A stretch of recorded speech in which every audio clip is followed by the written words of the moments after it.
ঈমান তখনই শক্ত হয় যখন কষ্টের মাঝেও মানুষ আল্লাহর পথে দাঁড়িয়ে থাকে। ইতিহাসের এক অন্ধকার রাত।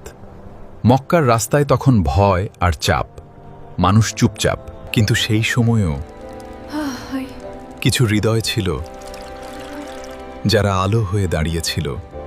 একজন মা নিজের সন্তানের ভয়কে পাশে রেখে নীরবে সাহায্য করছিলেন ঈমানের পথে যাওয়া মানুষদেরকে। তার কাছে নিরাপত্তা ছিল না, তবুও ছিল দায়িত্ববোধ। কারণ সে জানত